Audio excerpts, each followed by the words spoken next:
nombre es Fernando Cerna, soy de la Escuela para el Desarrollo y estamos haciendo una serie de conversatorios que le hemos titulado Desarrollo Local y Equidad, miradas y experiencias entre continentes.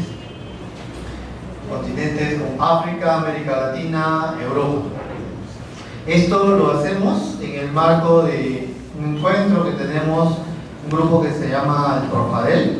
El Profadel es el programa de reforzamiento de la oferta de formación de agentes del desarrollo local, que está formado por centros de formación de Togo, Mali, Madagascar, Marruecos, Francia y Perú.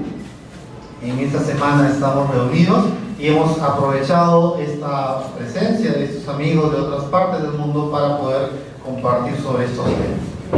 Hoy es nuestro segundo conversatorio. El día de ayer estuvimos conversando sobre la primavera árabe, fue bastante interesante. Y el día de hoy nos hemos puesto como tema la crisis económica mundial, la reducción de la pobreza y de las desigualdades desde el desarrollo local.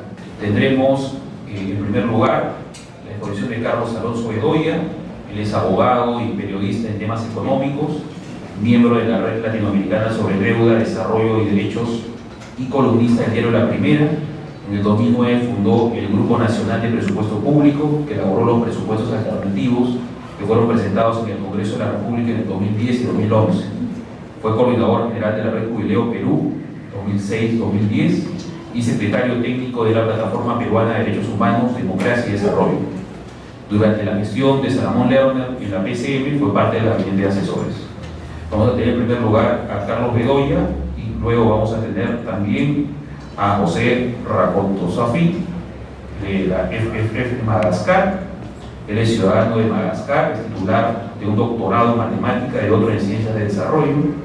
Es uno de los fundadores de la asociación FFF en Malagasy, Maombi, en 1991, creo que se pronuncia, asociación en la cual asume el cargo de secretario general.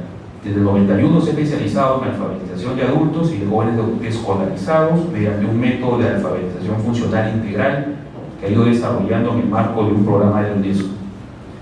También trabaja descentralización, realizando un trabajo de apoyo a municipios en todo el país en el marco de su institución, y también formación superior al desarrollo, implementado en el marco también de su institución, con centros de formación superiores en varias regiones del país. Y después vamos a tener finalmente a Christophe Mestre. Él es de ciudadanía francesa, es ingeniero agrónomo y titulado en Sociología del Desarrollo, miembro del equipo del CIDEL, ha sido director de estudios del CIDEL y director del instituto. Se ha especializado en ciencias políticas, cooperación descentralizada y apoyo a la descentralización y al desarrollo local, así como en evaluación, capitalización e incidencia política. Bien, entonces tendremos a los tres expositores que se han reseñado. Cada uno tendrá un tiempo de 30 minutos aproximadamente para poder exponer sus principales ideas y luego tendremos un intercambio con el público presente. Bien, entonces a continuación le voy a dar la palabra a Carlos Bedoya para que inicie el conversatorio. Bien, muchas gracias. Un agradecimiento especial a la Universidad Antonio Rodríguez Montoya por esta invitación. El tema que me toca presentar a mí es crisis económica internacional, contexto global y América Latina. Bueno, lo primero que hay que decir en torno a la crisis global es que estamos entrando a su quinto año. Es el quinto año de una crisis global en desarrollo. Hace 5 años que quebró el Lehman Brothers y esta crisis, en palabras de muchos expertos, se ha venido abriendo y ha tenido distintas etapas que abordaremos enseguida. Bueno, y el día de hoy se han anunciado precisamente medidas desde el Ministerio de Economía y Finanzas para capear o para enfrentar un nuevo golpe de esta crisis, una nueva etapa, que es una nueva recesión que se presenta en los países antes llamados ricos y ahora ricos altamente endeudados, ¿no? Como también se viene mencionando desde hace algún tiempo. La segunda cosa, ya en el tema de la naturaleza de esta crisis global, es que es una crisis compleja, que no es una crisis que solamente se concierne o se reduce al aspecto económico. Es una crisis que tiene un aspecto financiero, que, como todos ustedes saben, se origina justamente en la financiarización de la economía. Es una crisis que parte de la utilización inadecuada de muchos instrumentos financieros y con una regulación cero prácticamente de lo que son los grandes mercados de commodities o mercados de derivados, etc. También abarca lo económico porque el golpazo financiero generó una contracción del crédito, una desconfianza entre las organizaciones financieras, y eso ha producido pues recesión. Y es económico también porque la respuesta ha sido fiscal, ha sido con rescate desde el fisco hacia los bancos, y lo que ha también empujado una recesión. O sea, también tiene que ver con lo económico, es decir, desde lo financiero se contagia a la economía real, como se le llama, la economía productiva. Es una crisis social, lo estamos viendo, ¿no? Porque el problema fundamental de la crisis global es la falta de empleo productivo, de empleo con derechos. Es social, lo estamos viendo en las diversas manifestaciones de los indignados, del 15M, etc., ¿no? De gente que no tiene empleo, de gente que ve también recortados sus impuestos, perdón, sus pensiones, y que ya no tiene el mismo dinero para poder cubrir sus necesidades básicas. Es una crisis social, desde el empleo, desde la protesta también. Es una crisis que abarca lo ambiental, porque el modelo económico implementado en los últimos años ha priorizado en muchos países en desarrollo la primarización de la economía, y entonces se ha puesto en riesgo, justamente en un contexto de cambio climático, se ha puesto en riesgo el cuidado del ambiente, especialmente derivado del mal uso de los recursos naturales. Es una crisis también en lo alimentario, porque los alimentos pasaron a ser mercancías y sus precios ya no dependen de la oferta y la demanda, sino dependen de la especulación en los grandes mercados de commodities. Si uno observa cómo se ha venido desregulando los límites para el contrato de futuros alimentarios o los contratos de derivados alimentarios, uno puede darse cuenta que los alimentos son usados para hacer negocio, básicamente a costa del hambre mundial. Pero principalmente es una crisis desde el punto de vista teórico. El consenso de Washington no da más. Sin embargo, desde lo político se lo quiere imponer, y lo vemos también en las resoluciones del G20, ya comentaremos en un momento.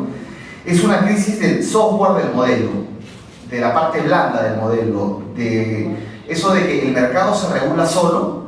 Justamente esta es una crisis que tiene su corazón en la desregulación de los mercados financieros. Entonces, esto de que el mercado se regula solo no es correcto. Y también este paradigma de que el riesgo justifica la excesiva ganancia. Entonces, si yo juego al riesgo como la banca de inversión y gano millones, pero si yo cumplo el riesgo pierdo millones. Esto no se cumple, porque se cumplió el riesgo y sin embargo los bancos han sido rescatados, ¿no? Entonces, en realidad, estos paradigmas se caen, y esto también tiene que ver con que el Estado no debe intervenir en la economía. Sin embargo, casi el 40% de la banca europea está caminando a ser banca estatal vía rescates, vía también los impuestos que pagan todos por allá, y a costa de sus gastos sociales y también inversión en educación y salud.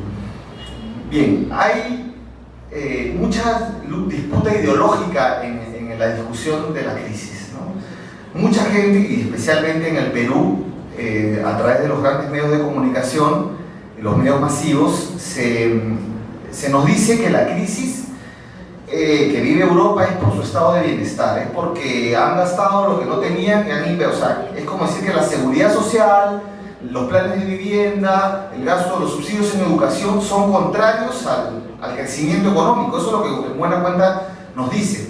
Sin embargo, esta no es una crisis originada por el estado de bienestar. Más bien, el estado de bienestar se ve golpeado por la respuesta a la crisis. Esta crisis es culpa de los bancos, ¿no? Es culpa de la responsabilidad de los bancos por generar cada vez mayor ganancia. Entonces, como dirían algunos analistas, la crisis se abre como una flor. Tiene varias etapas y justamente entenderemos este tema de los bancos a partir de sus etapas. Muchas personas llaman esta una crisis de la corrección. Cuando viene la crisis del 70-80, la respuesta a esa crisis de sobreproducción del capital fue subir las tasas de interés. Bueno, ahí toda América Latina se fue de narices. Y la respuesta para generar ganancias fue la financiarización de la economía. Es decir, obtener mayor ganancias en la especulación financiera, en el mercado financiero, en las jugadas financieras, que en la inversión en la economía real.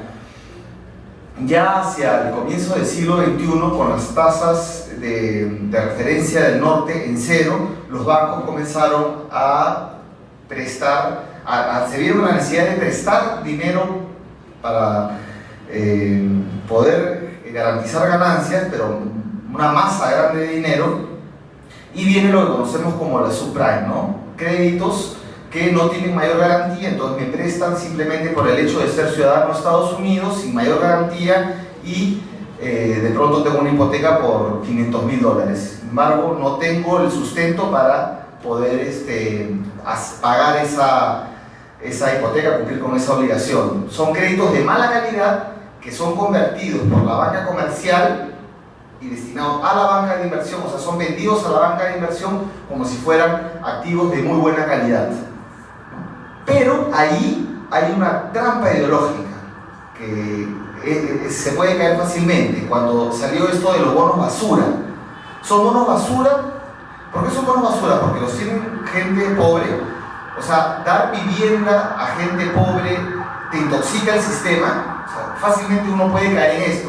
No, son bonos de baja calidad porque los bancos tuvieron la irresponsabilidad de no solamente prestar sin mayor garantía, sino de hacer pasar esos créditos como si fueran de buena calidad y pasarlos a los bancos de inversión y meter a medio mundo, a los fondos de pensiones en ello, de todo el mundo, ¿no? Y también ahí se ve la corrupción, los casos Madoff en Nueva York pues lo grafican mucho, ¿no? Gente que decía invierte acá en este fondo especial, que era un fondo lleno pues de estos bonos de baja calidad, y llevaba de bruces a medio mundo. Bueno, cuando explota esta burbuja de estos créditos de baja calidad, viene una tremenda desconfianza, y eso también lo han analizado distintos analistas, una desconfianza entre los bancos. Entonces ya nadie se quiere prestar entre bancos, ¿no? Entonces viene una crisis del crédito interbancario, y eso genera una contracción del crédito, ¿no? Lo que se llama el credit crunch. Y por esa vía se seca el crédito, y por esa vía se contagia rápidamente al comercio internacional, porque se secan los créditos. Entonces hay una primera recesión, y eso viene acompañado con una fiebre de rescates. Entonces la crisis se proyecta en que tienes una contracción del crédito, pero al mismo tiempo estás haciendo un esfuerzo fiscal por cubrir ese problema de los bancos, comprar bancos y meter plata ahí. Entonces, ¿qué viene? Una recesión mundial, e inmediatamente después una recesión mundial por la contracción del crédito, y esa recesión mundial junto con los rescates genera una crisis bancaria, porque le cortan los subsidios, recortan los salarios, al mismo tiempo salvas bancos, la gente no tiene cómo pagar sus créditos, salvas bancos de inversión, pero inmediatamente viene el contagio por los bancos comerciales, la gente no comienza a pagar en el norte sus créditos, viene una crisis de bancos, y ahora vemos que esta crisis de bancos nos lleva a una nueva recesión, especialmente en Europa, ¿no? Y el problema es que los países ricos están altamente endeudados, tienen deudas mayores casi a su producción, deudas públicas mayores a su producción, que han sido generadas por el sobreconsumo de sus pobladores, pero también, o sea, el consumo privado, pero también por los rescates financieros, ¿no? Entonces, hay todo un cambio en el panorama económico mundial, y los países del G7 tienen deudas públicas del tamaño de su producción, 100%. Solo para hacer una comparación, América Latina, cuando estaba sumida en la crisis de deuda del año 80, 82 para adelante, tenía un 50% de su producción metida en deuda. O sea, esto es el doble, ¿no? Son economías, bueno, bastante consolidadas pero no estables, ¿no?, a lo que tenemos ahora. Y esto nos ha llevado a tener una mayor estabilidad, convocando al G20 para resolver la crisis, porque ya no se sustenta en el G7 la resolución de la crisis, aunque sí hay una crítica del movimiento social que esto no debería quedarse en el ámbito del G20, sino ir a un ámbito mayor, en el de Naciones Unidas. Los países ricos, bueno, tienen las características de que tienen, no solo el G7, sino casi toda Europa, tienen deudas enormes, deudas públicas enormes y deudas privadas y externas enormes también, que se basan en el consumo privado. Sus déficits fiscales son de 2 dígitos, de 10%, 12%, ¿no? Acá nosotros tratamos de mantener un nivel de 1% de déficit fiscal al año, pero ya en los países ricos esto se ha salido de control. No hay una tendencia de crecimiento, porque justamente las medidas que son tomadas para solucionar la crisis son de ajuste, y ahí hay una crítica al Fondo Monetario Internacional, que no ha hecho un cambio de teoría, sigue estancada en la misma teoría del ajuste presupuestal, pero lo que ya sabemos y está demostrado que acarrea recesión. Nosotros lo hemos visto, porque si uno ve el Perú ha pasado de una etapa que podemos describir de unos 20 años, que podemos decir, de la bancarrota fiscal a la emisión de bonos soberanos, de la bancarrota fiscal a las excelentes cifras macroeconómicas. Y eso no tanto ha sido el mérito de los ministros de Economía, que han aplicado una receta simplemente del fondo, sino ha sido un sacrificio permanente de la población en salarios, con una represión salarial, y también en problemas con el gasto dedicado a la salud, a la educación. O sea, nos ha costado de alma poder tener una estabilidad macroeconómica. Pero no solamente en lo económico, también el paquete de ajuste que se quiere meter en Europa en este momento, no solamente abarca lo económico, sino también lo político, con la destrucción del movimiento social, la destrucción de los sindicatos, y sobre todo reventar la negociación colectiva para poder pasar los paquetes de represión salarial, de privatización, etcétera, lo que en América Latina hemos vivido ya bastante, y podemos dar lecciones incluso en este momento a Europa de lo que no se debe hacer, ¿no? La característica de Europa y Estados Unidos, que son de los 3 motores de la economía mundial, 2 están completamente parados: Europa y Estados Unidos. China es el motor que sigue moviéndose, aunque ya se habla de una desaceleración china. Claro que eso a mí me causa un poco de sonrisa, porque yo digo, una desaceleración china de 9% de crecimiento anual, ¿no? Entonces, en realidad, no es tal su caída de China. China sigue moviendo, tiene un mercado interno también creciendo, pero sí, efectivamente, si uno desagrega y mira el PBI industrial chino, eso sí cae. Y eso sí tiene implicancias en la compra de materias primas, especialmente en América Latina. Bueno, no hay una tendencia de crecimiento, salvo por Alemania, apoyado en la tecnología, pero también Alemania teniendo un nivel de deuda grande, y teniendo encima que verse en la necesidad de poner la plata, ¿no? En Europa se decide y Alemania es el que abre la billetera, pero tiene que hacerlo, porque la deuda de muchos de los países, la deuda bancaria de muchos países es bancos alemanes, lo está prestando para pagar bancos alemanes y franceses. Hay 2 características, como decía, de estas grandes economías de Europa y Estados Unidos. Uno es un sobreconsumo de la población originado en deuda, ¿no? Esta cultura del consumismo, y ahora está pasando eso a la factura. No está pasando la factura del gasto en educación, en salud, sino está pasando la factura por el lado del endeudamiento privado y externo, ¿no? Y de otro lado, el déficit fiscal, que también es característica de estas economías, incluyendo Japón, originado especialmente en Europa y Estados Unidos, o acrecentado por el rescate financiero, los multimillonarios rescates financieros, billonarios rescates financieros. Y ante esto uno dice, ¿cae el euro?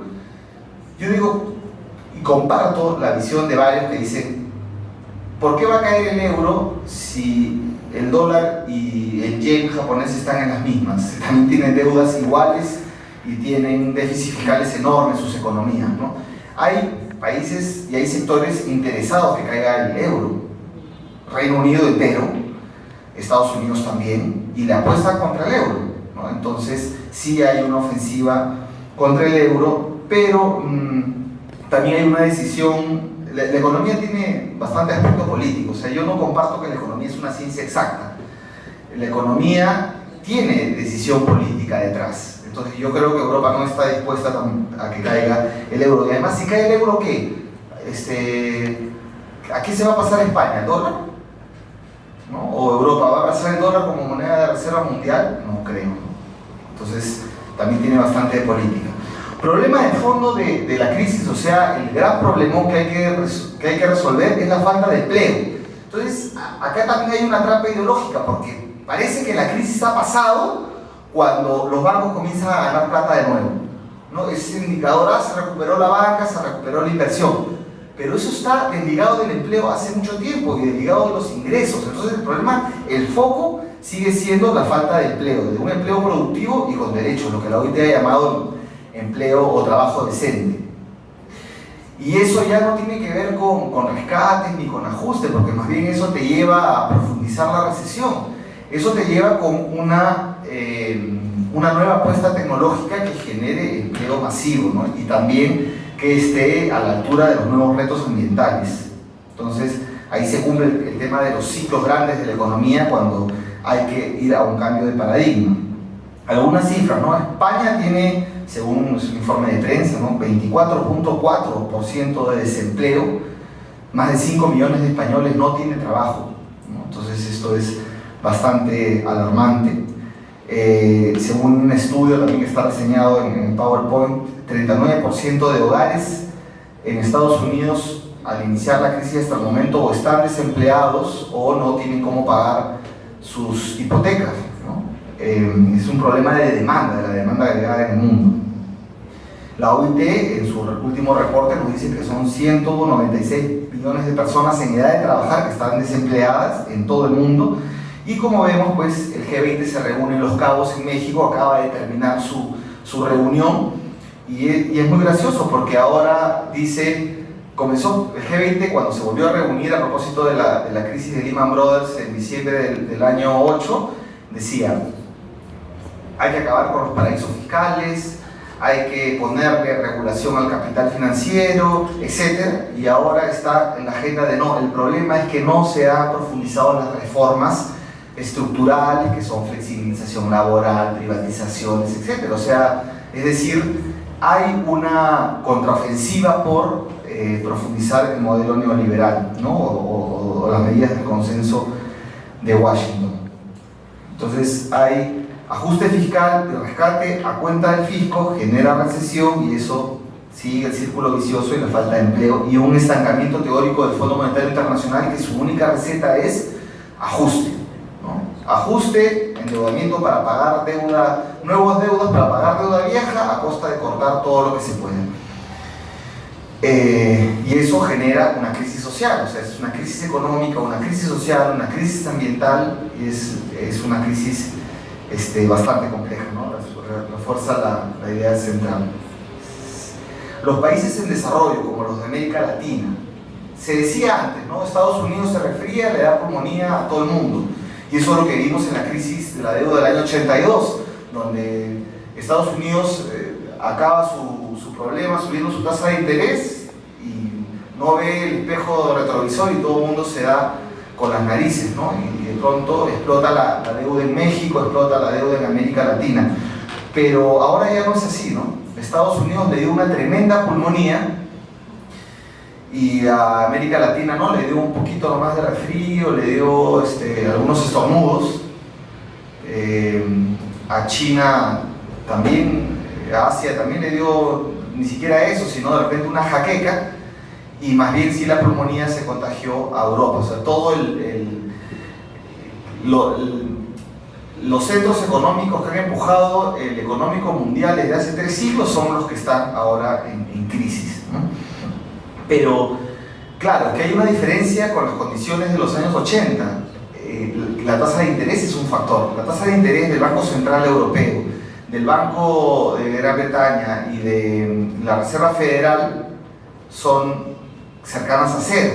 Entonces eso hace que las materias primas se mantengan con precios relativamente elevados y que crezcan por especulación. El capital busca, ya que no tiene una tasa de interés alta, el capital busca timbiar, rifar y se activan los mercados de commodities, la especulación ahí. Entonces, si bien es cierto, China compra más, pero también hay toda una jugada en los mercados financieros y eso activa los precios de las materias primas. Entonces, los precios de las materias primas, salvo 4 meses en el 2009, volvieron a sus niveles pre-crisis y ahora parece que también hay una inestabilidad en los términos de intercambio y por eso ya comienzan los planes de estímulo, ¿no? Son 3 condiciones que afectan la economía de América Latina y especialmente la del Perú en la crisis, ¿no? Y que hace que nos golpee.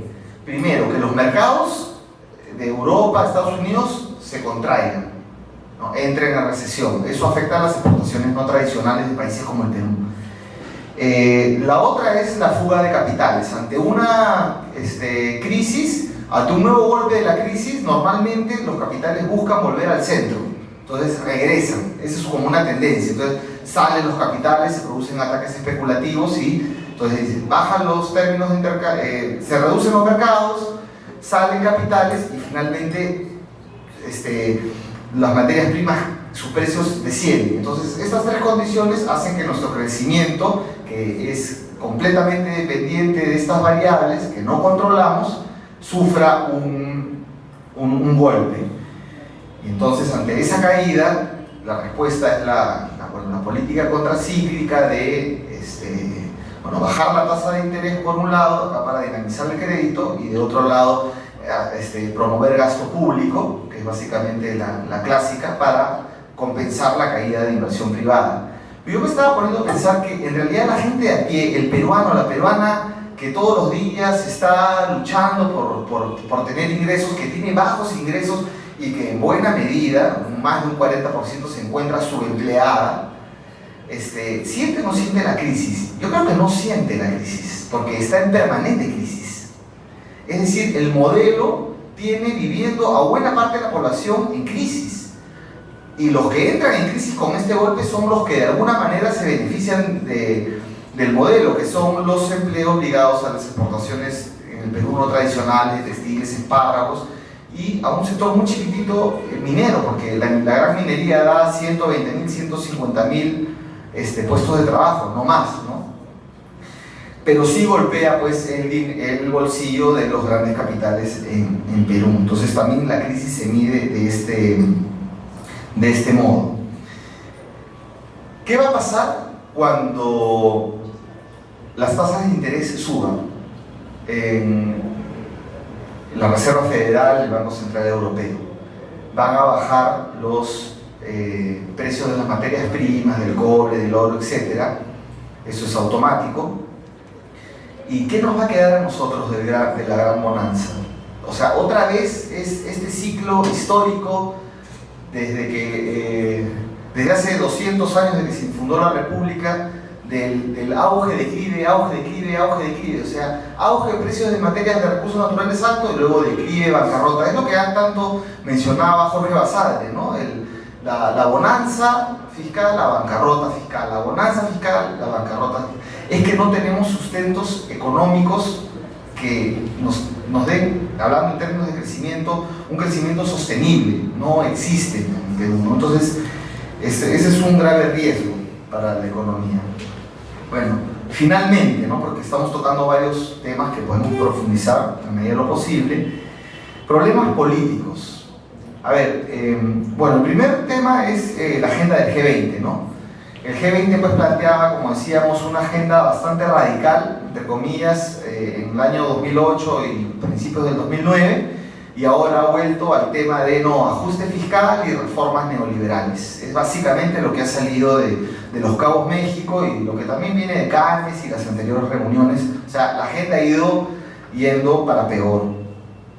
¿Hay una lucha de hegemonía abierta en el mundo? Claro, sí hay, porque los que antes eran el G7 ya pues no tienen indicadores económicos precarios y además un horizonte no muy bueno frente a unas nuevas economía es un nuevo bloque que más bien tiene reservas internacionales, tiene mayor dinamismo, su intercambio ya no necesariamente pasa centralmente por el antiguo G7, etc., ¿no? Entonces, sí hay pues, un cambio en la correlación económica, pero ese cambio no está haciendo en realidad que se active o que pasemos rápidamente a otro poder político, ¿no? Estados Unidos está en una disputa hegemónica, no quiere perder su hegemonía y bueno, también tiene toda montado un aparato militar para ello, ¿no? La guerra en Medio Oriente continúa, el petróleo sube y eso supuestamente conviene a todos, pero últimamente ya hay muchos estudios que revelan que el gasto militar ya no tiene impacto en el PBI norteamericano. Esta década también ha sido de gasto militar fuerte en Estados Unidos, pero el PBI no ha crecido, entonces como que se ha desligado eso, ya no es como antes cuando salían de una crisis haciendo guerra, ¿no? Entonces, sí, en crisis, los que sí hacen muy buenas ganancias son las empresas vinculadas al negocio de la defensa. Brasil, teniendo todo un potencial, tampoco está, digamos, muy metido en el aspecto hegemónico. Si uno mira cómo esta década, ¿no?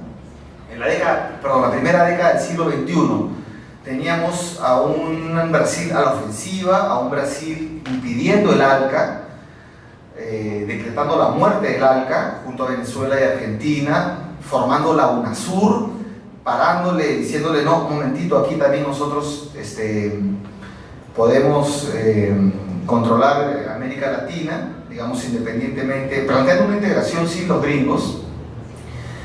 Pero una vez que ha pasado esta década, hemos visto a un Estados Unidos en la región completamente a la contraofensiva.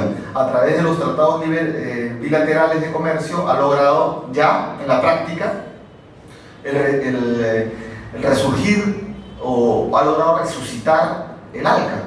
Y tenemos desde Alaska, por toda la costa del Pacífico, hasta la Patagonia chilena, un área de libre comercio y protección de inversiones, salvo el Ecuador de Correa. Salvo eso, ya tenemos un bloque de libre comercio que parte Sudamérica en dos y que hace imposible porque el bloque de la comunidad andina se ponga de acuerdo en un arancel externo común con el Mercosur y desintegra pues, Sudamérica. Es un jaque a la UNASUR. Uno se decía, ¿por qué Perú está firmando un TLC con Centroamérica? Entonces decía, son razones solo ideológicas porque no es que tengamos pues un comercio con Centroamérica ni muchas inversiones, salvo Cola Real que está allá y tal, ¿no? Pero decíamos, ¿por qué? Y las razones son bastante políticas, porque era lo que faltaba, pues el TLC Perú-Centroamérica y ya está todo conectado, ¿no? Hay TLC Perú-Centroamérica, Perú-Estados Unidos, Perú-Chile, Estados Unidos-Centroamérica, México-Centroamérica, México-Chile, Perú-Chile, y ya está todo conectado de tal manera que se forma la Alianza del Pacífico sin necesidad de que esté Estados Unidos, porque ya todos los países tienen TLC con Estados Unidos, ¿no? Entonces, hay una contraofensiva que ha frenado ese espíritu de integración latinoamericano que se veía en la primera década del siglo XXI. Entonces termino diciendo que efectivamente la crisis a América Latina no le ha pegado tanto en el lado económico, hablando del término macroeconómico, ¿no? Sino le ha pegado en el lado político. Brasil de pronto ha dejado de mirar, ha tenido una distracción en el continente, lo puedo decir así, porque ha querido ir a las grandes salas, ¿no? Con los BRICS, con Rusia, se ha puesto en el G20 y eso también le ha costado devaluar apreciar su moneda, y eso también tiene problemas inflacionarios al interior, porque su tasa de interés está pues, enorme.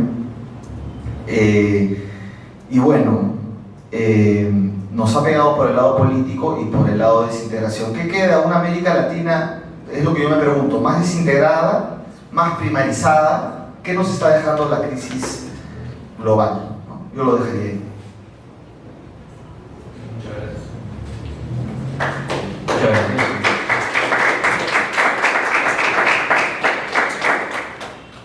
A continuación tendremos las intervenciones de José Rakotosafi. Merci, Monsieur le Président. Moi, je ne parlerai pas de la crise économique mondiale, je vais changer carrément de sujet. La crise économique mondiale qui affecte tous les pays, plus ou moins profondément, parfois occulte les problèmes essentiels qui restent. Il n'efface pas les questions d'inégalité, les questions de pauvreté, il les aggrave peut-être et leur impact n'est pas le même suivant les couches de population. Peut-être avant de commencer, je parlerai un peu de mon pays, Madagascar. Il est catalogué parmi l'un des pays les plus pauvres au monde. Et pourtant, de par l'avis de beaucoup de spécialistes, c'est un pays qui est potentiellement très riche, tant au niveau des ressources naturelles non exploitées, des ressources environnementales que des positions géopolitiques. Et donc ici, on peut voir bon, je ne dirais pas comment on appelle ça, des actions concomitantes qui font qu'un tel pays qui soit riche est habité par des gens qui soient très pauvres.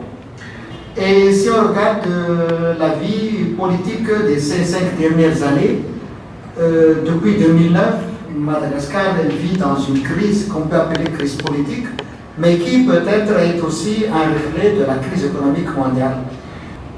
En gros, au mois de janvier 2009, il y avait des manifestations que beaucoup de gens disent ont été plus ou moins télécommandées de l'extérieur, et donc qui a mis à bas l'ordre constitutionnel, et depuis on est dans une transition qui ne finit pas. La conséquence de cette transition, de cet non-ordre constitutionnel, c'est que les relations internationales sont plus ou moins rompues, les appuis financiers et économiques sont plus ou moins rompus, et si bien que si les 3 ou 4 années précédentes, 2009, le taux de croissance était positif, environ de 5-6% par an, à partir de 2009, il a carrément chuté, et actuellement il avoisine à peu près de 0 à 1%. Des conséquences sont surtout visibles au niveau des villes, avec une augmentation du taux de chômage par la perte de centaines de milliers d'emplois. Mais quand c'est un emploi qui est perdu, derrière il y en a au moins 2 ou 3 emplois informels qui sont aussi perdus. Et ce qui fait qu'une paupérisation assez importante des gens de la capitale surtout. Et conséquence de cette aggravation de la pauvreté, on entraîne une augmentation de l'insécurité tant rurale qu'urbaine. Et l'insécurité rurale se manifeste par une perte de la production alimentaire. Et quelque part aussi, depuis 3 ou 4 années, la diminution de la circulation monétaire entraîne une plus grande raquette des classes qui ont le pouvoir. Parce que la plupart de ces gens-là, avant, ont une certaine habitude de consommation et une habitude de vie qui a été perdue et qu'il fallait rattraper sur d'autres choses. Donc, par exemple, pour ne citer que les choses les plus visibles et que tout le monde critique, il y a des trafics de bois précieux à Madagascar et qui va partout dans le monde et qui sont, disons, condamnés par beaucoup d'instances internationales, mais qui continuent quand même. Sans parler de trafic des pierres précieuses, de l'or, du saphir, du béryl, et qui sont complètement incontrôlés. Et puis aussi la multiplication des parlementaires désignés, c'est-à-dire que le pouvoir de transition a désigné des parlementaires. Leur nombre actuellement a été triplé ou même quadruplé par rapport au Parlement précédent, mais tout en gardant les salaires que les parlementaires précédents gardaient, et même ils les ont augmentés. Donc tout ça, on peut expliquer par des complexes de survie d'une certaine classe qui a vu ses pouvoirs d'achat normal diminuer, donc il fallait se rattraper ailleurs.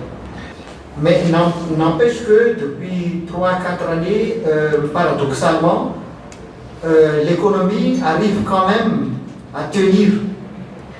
Parce que, ne serait-ce que si on prend comme indicateur le taux de change de la monnaie, le taux de change n'a pas du tout bougé depuis les 4 dernières années. Et l'État arrive à payer le salaire des fonctionnaires jusqu'à maintenant. Mais là, globalement, la vie des gens ont beaucoup diminué en termes modalités en termes de mode de vie. Ça, c'est pour l'aspect externe qui pratiquement ne touche que peut-être le quart de la population.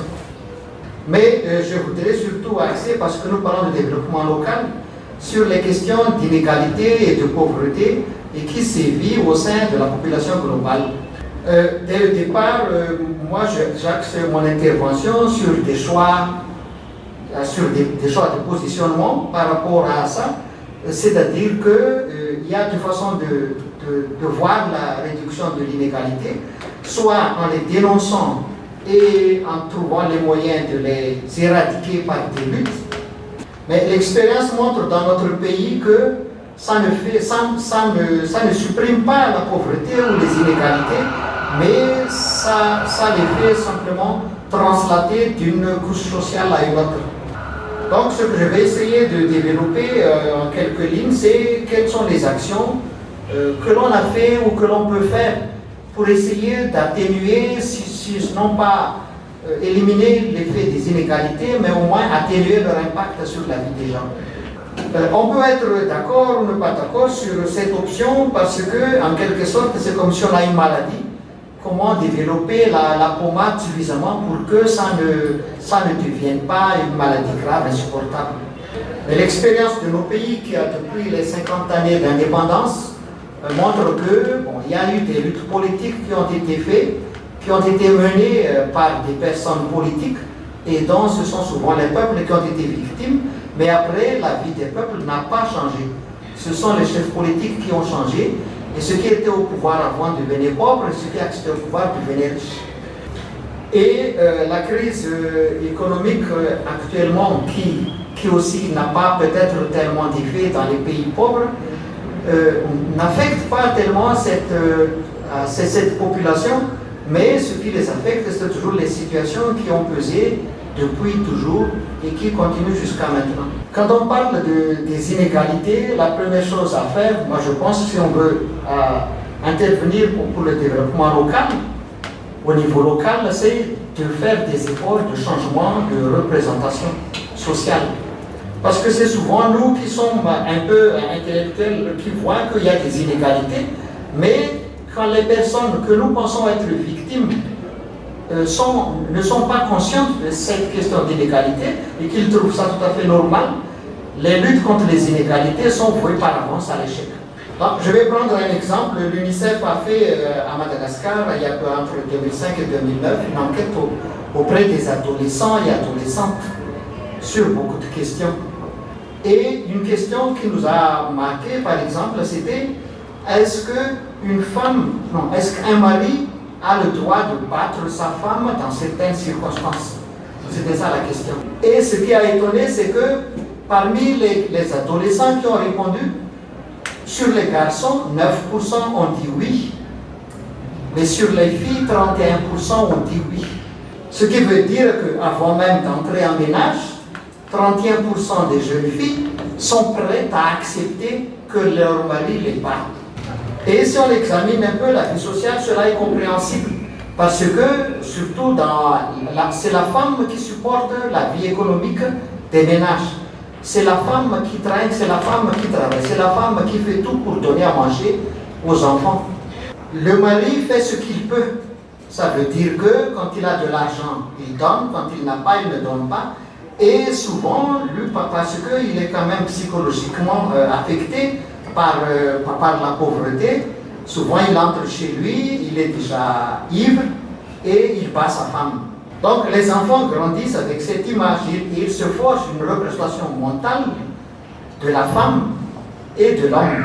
Et donc quand ils seront grands, s'ils sont une femme, ils savent que bon, ça c'est notre destin, on est fait pour ceci, on est fait pour cela. Et si tu es un garçon, si tu es un peu trop tendre par rapport aux hommes, tu n'es pas un garçon. Donc c'est pour ça que moi je dis, si on veut combattre les inégalités, la première chose à faire, c'est d'essayer de changer les représentations mentales des personnes par rapport aux inégalités qui existent. Et ceci rejoint un peu le constat de l'économiste américain Galbraith, qui a écrit dans les années 1980 un livre intitulé « La théorie de la pauvreté de masse ». Donc dans ce livre-là, il développe en quelque sorte le fait que lorsqu'il y a une pauvreté de masse, les gens qui sont dans cette pauvreté ne peuvent imaginer autre mode de vie ou autre état que cet état de pauvreté. Et donc, toute action à longue échelle à propos de ces gens-là est dès le départ vouée à l'échec, parce qu'eux-mêmes ne croient pas que leur situation peut changer. Et il propose, lui, que si on veut changer la pauvreté de masse, il faut partir à la recherche d'élites, c'est-à-dire de personnes qui refusent cette fatalité. Et c'est sur ces élites-là et sur ces élites qu'il faudra travailler, parce que ces élites qui peuvent changer et qui peuvent à peu près à terme changer la société. Et si on regarde à peu près les modes de fonctionnement, les modes d'action de plusieurs projets de développement dans le monde, souvent on s'appuie toujours sur une minorité agissante. Quel pourrait être ce type d'action pour lutter contre les inégalités?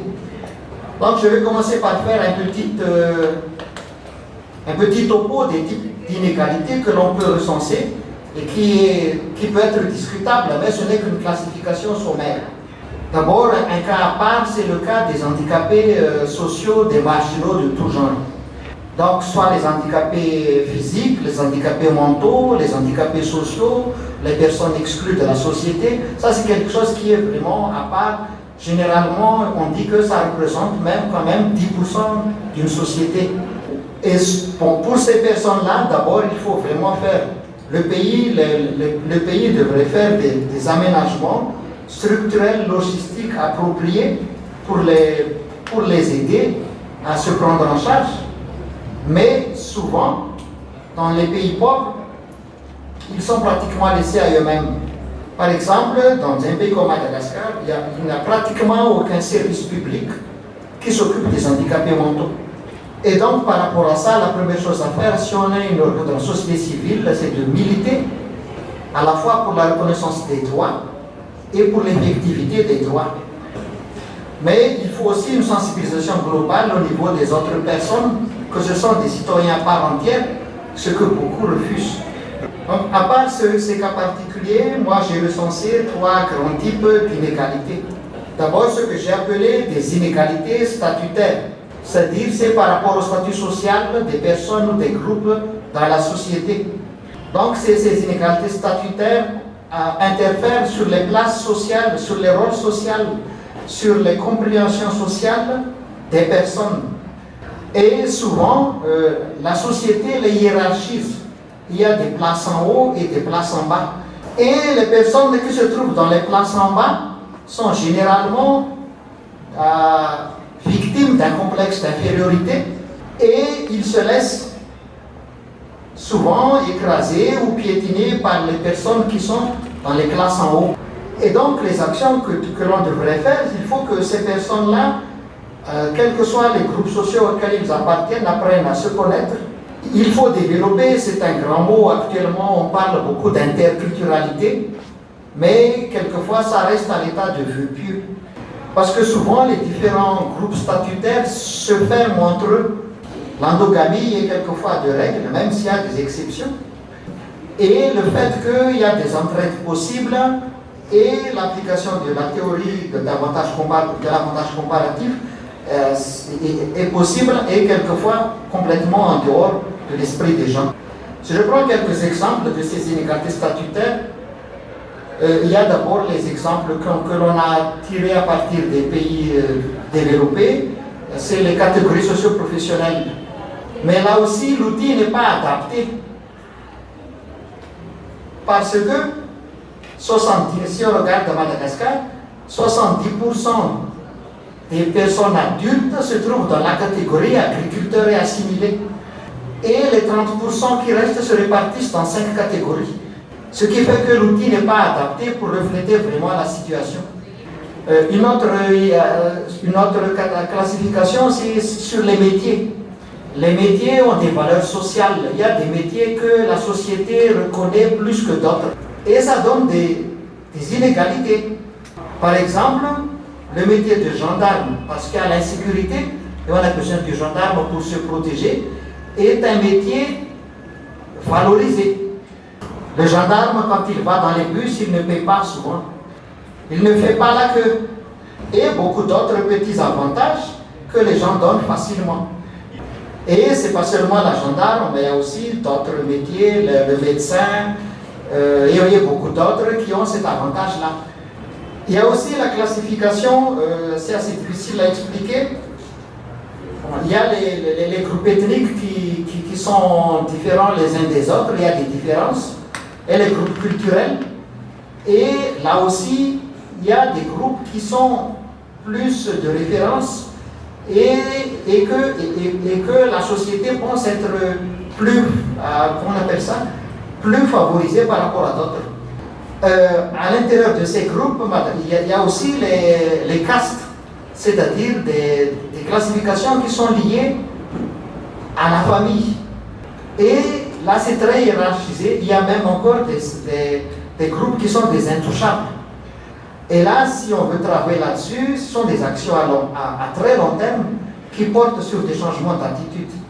Donc, à côté de ces classifications que je peux appeler formelles, il y a les classifications classiques, hein, les classes sociales de production, il y a la classe bourgeoise, la classe ouvrière, les inactifs, les paysans, et que l'on retrouve à peu près partout dans tous les pays. Et puis il y a les groupes sociaux de pratique, c'est-à-dire c'est les gens qui sont dans le traditionnel, les gens qui sont déjà dans le moderne, et entre les deux, il y a au moins deux catégories de groupes dont les modes de vie sont assez caractéristiques. On peut encore développer ça beaucoup plus, mais le deuxième type d'inégalité qui est très courant dans le monde, c'est les inégalités économiques. Donc il y a les inégalités de revenus individuels. Madagascar, moins de 20% de la population, le salaire est très bas, le revenu est très bas, et individuellement, les gens sont pauvres. Et ici, disons, les actions à faire, il n'y a pas 36, c'est l'amélioration des revenus. En améliorant soit le système de production, soit la productivité des personnes, ou la valorisation des produits. Bien sûr, ceci, c'est à un niveau très microéconomique. Il y a des incidences aussi au niveau de la politique du pays. Mais actuellement, disons que 70% de l'économie interne échappe entièrement à l'économie formelle. Et ce qui fait qu'il n'y a pas encore vraiment d'incidence à la base des politiques économiques de l'État. Mais il y a aussi la mauvaise répartition des richesses. Et là, il y a des actions politiques locales, peut-être que l'on devrait faire, mais qui sera peut-être développé dans le prochain exposé. Mais disons qu'au niveau du pays, il y a des modes de fonctionnement qui essaient d'atténuer ces différences. Donc, par exemple, dans les villages, les riches régulièrement organisent des festins pour tout le monde. Et on trouve des occasions. Par exemple, dans le sud, lorsque quelqu'un qui a beaucoup de bœufs meurt, on garde son corps dans le village jusqu'à ce que l'on ait mangé tous ces bœufs. Donc, ceci atténue un peu les jalousies des pauvres par rapport aux riches. Depuis quelques années, les communautés internationales parlent beaucoup de l'état de pauvreté. Un pays comme Madagascar est taxé, plus de 80% de la population vit au-dessous du seuil de la pauvreté. Donc, on bénéficie de plusieurs programmes de lutte contre la pauvreté, tant de la Banque mondiale.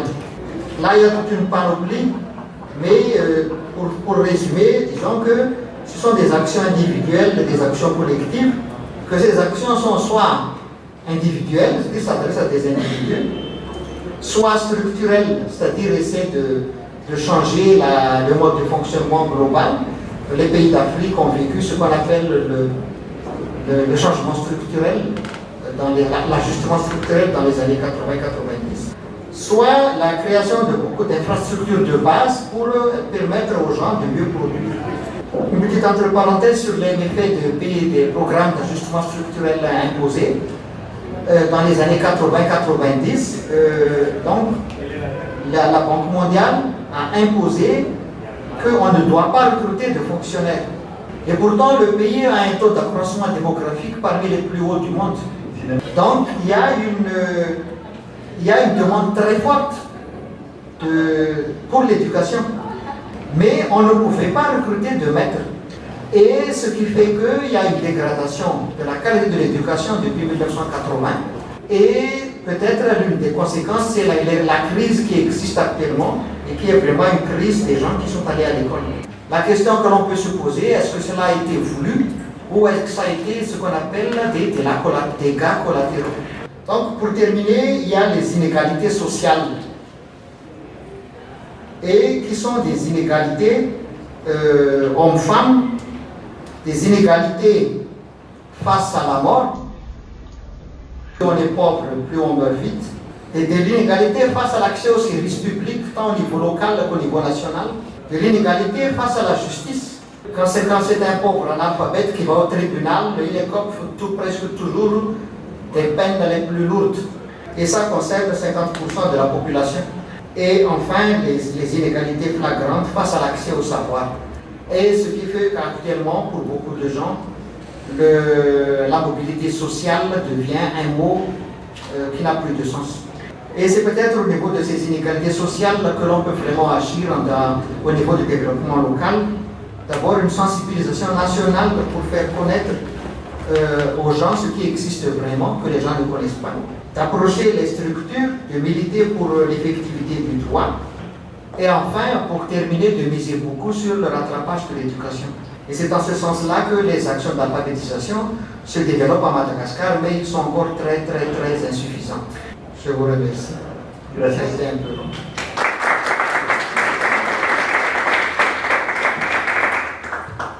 Bien, a continuación tendremos la intervención de Christophe Mestre. Bueno, para terminar voy a intentar ser un poco rápido para que haya un tiempito de debate.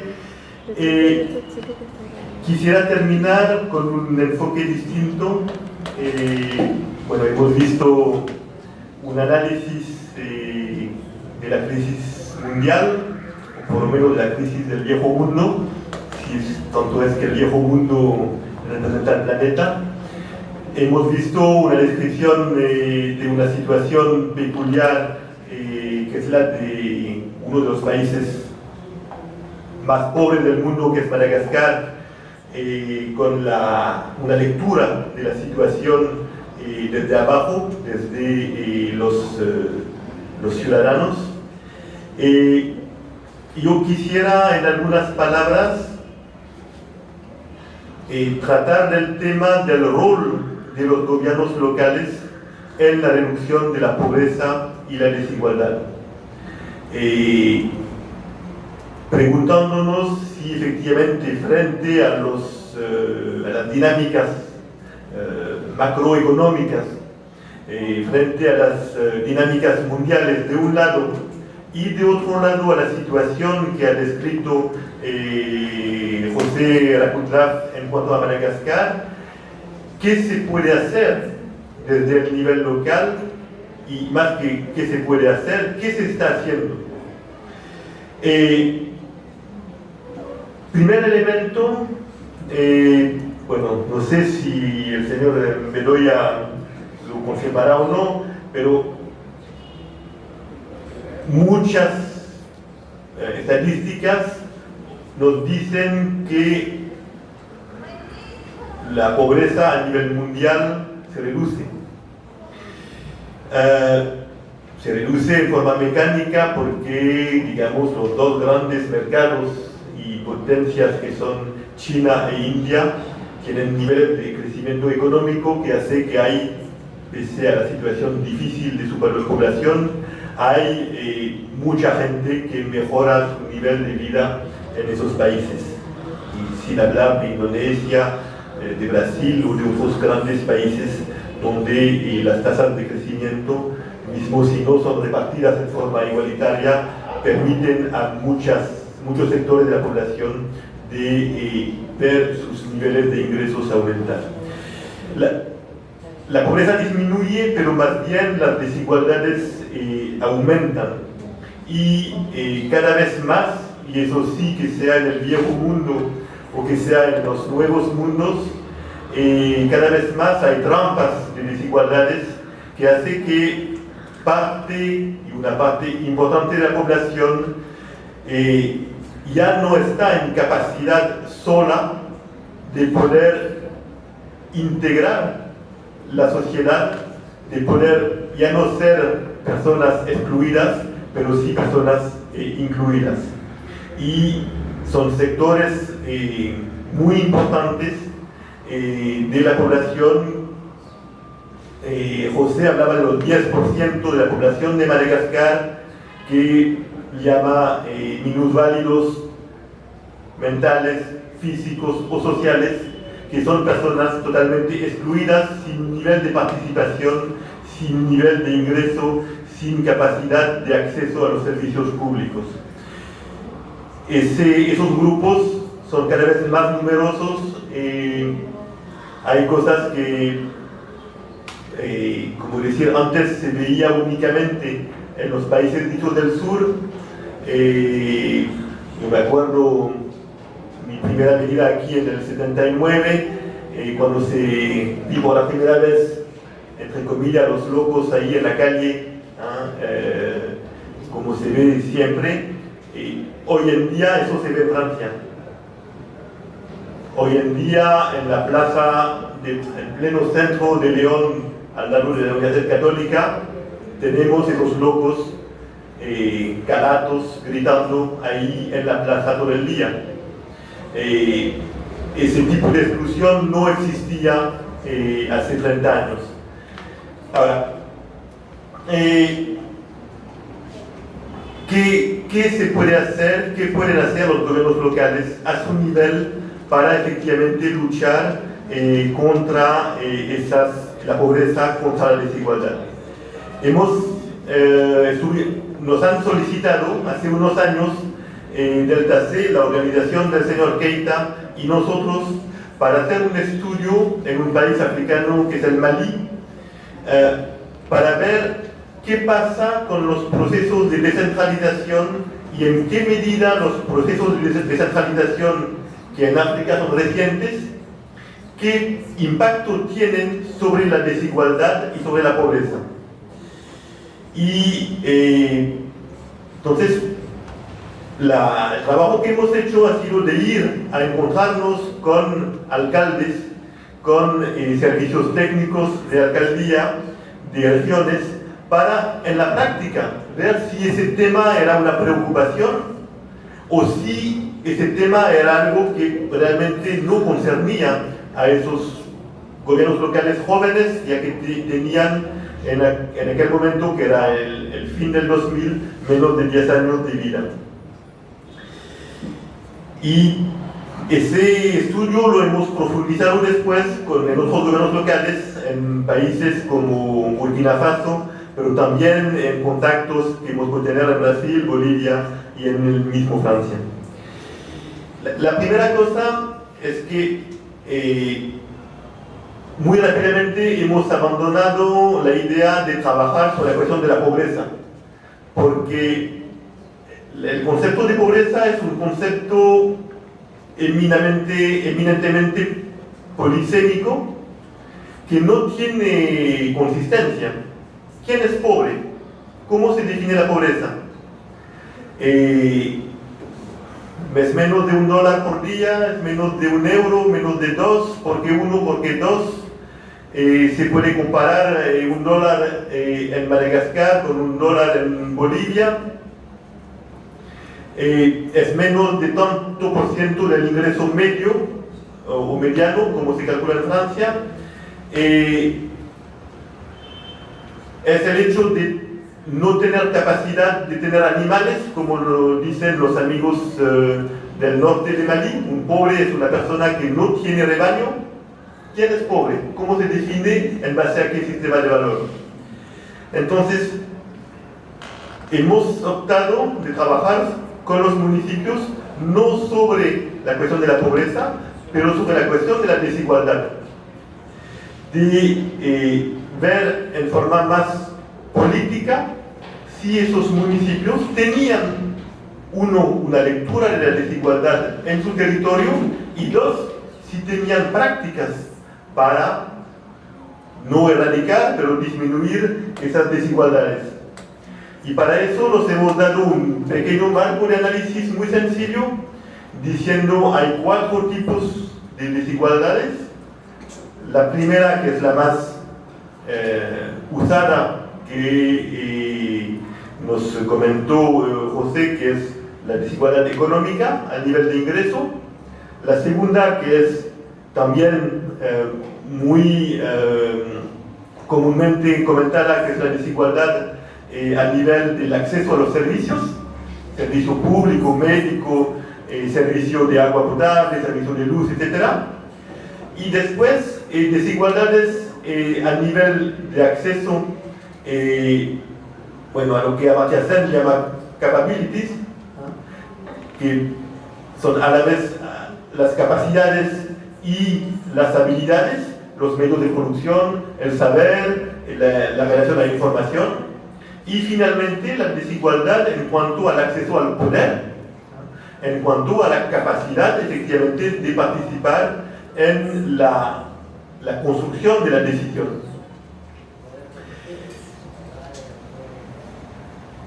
Entonces, con ese pequeño marco de análisis hemos ido a hablar con alcaldes, obviamente sin usar ninguna vez la palabra de desigualdad, sin hablar ninguna vez de la cuestión de lucha contra la pobreza, evitando todas esas grandes palabras que iban a, si no a influir sobre el tipo de respuesta que se iba a tener.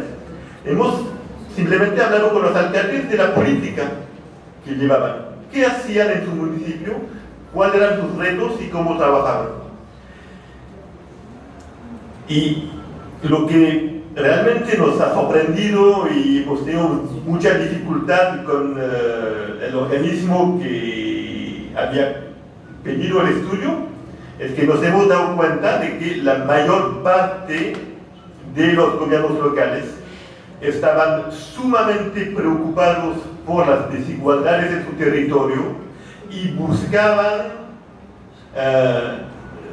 definir,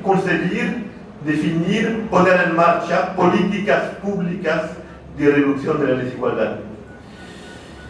Ahora, obviamente,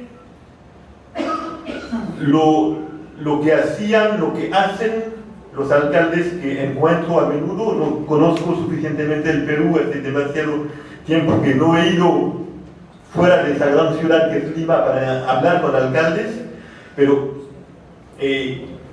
obviamente lo que hacen los alcaldes, lo que hacen los gobiernos locales en esos municipios africanos y en una buena medida lo que hacen también en Francia, son políticas públicas de reducción de la desigualdad sobre las desigualdades que no son las causas, sobre las que son las consecuencias. Es efectivamente cómo hacer para que todo el mundo tenga acceso al servicio público. En Francia, ¿qué puedo hacer para que los niños de familia pobre tengan acceso al comedor a mediodía? Eso es la política que establece hoy en día los municipios en Francia, de ver cómo puedo tener un acceso gratuito para las familias que no pueden pagar el comedor a sus hijos.